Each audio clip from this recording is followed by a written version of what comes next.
Bonjour, c'est Alexandro et dans ce podcast, j'aimerais vous parler de la sainteté.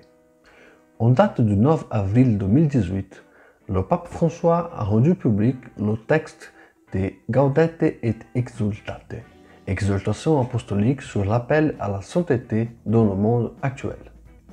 Au paragraphe 2 de ce document, le pape explique son objectif. Mon humble objectif, c'est de faire résonner une fois de plus l'appel à la sainteté en essayant de l'insérer dans le contexte actuel, avec ses risques, ses défis et ses opportunités. En lisant cela, je me suis dit, oui, il est vrai que le sujet de la sainteté n'est pas nouveau théologiquement parlant, mais le pape a raison de l'invoquer dans le contexte actuel, non pas seulement en lien avec ce qui se passe en dehors, mais aussi à l'intérieur même de l'Église.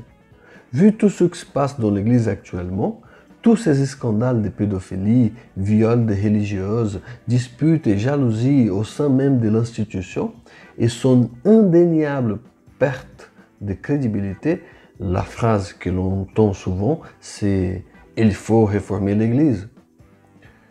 Il faut faire quelque chose, certes, mais je ne pense pas que c'est de l'ordre de la réforme, tout simplement.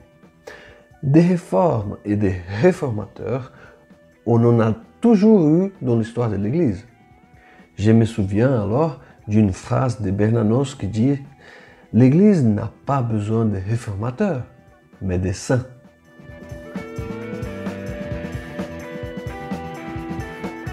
Actuellement, le concept ou la doctrine sur la nature de la sainteté chrétienne est exposé dans la Constitution dogmatique sur l'Église Lumen Gentium, rédigée lors du Concile Vatican II.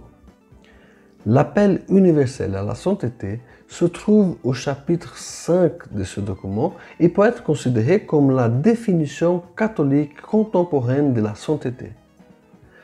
À la lumière de la Lumen Gentium, c'est possible d'affirmer que la sainteté est tout d'abord un don de Dieu, car c'est le Christ, Fils de Dieu, qui, avec le Père et l'Esprit, est proclamé le seul saint. Donc, c'est à partir de notre union avec le Christ que se développe notre sainteté. Selon le Concile, le Christ est le modèle et la source de toute sainteté. L'Église elle-même est sainte parce qu'elle est unie au Christ qui l'a aimée comme son épouse et s'y est livrée pour elle afin de la sanctifier. Ainsi, tous les membres de l'Église, parce qu'ils font partie d'une Église sainte, ont l'obligation morale d'aspirer à la sainteté. C'est-à-dire que pour un chrétien, désirer et s'efforcer de mener une vie sainte n'est pas une option, mais un impératif. Néanmoins, il ne faut pas oublier que les efforts humains ne suffisent pas.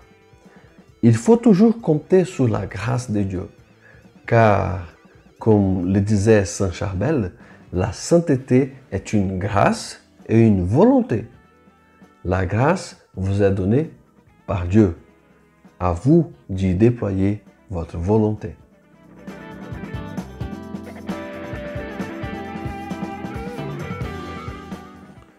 Être saint, ce n'est pas être parfait.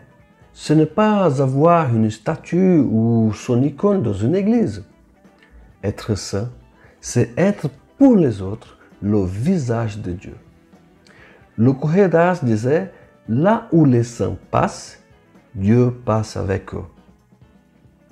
Allez, montrez Dieu au monde à travers votre vie, votre foi et surtout à travers votre joie. Merci beaucoup, à la prochaine. Ciao.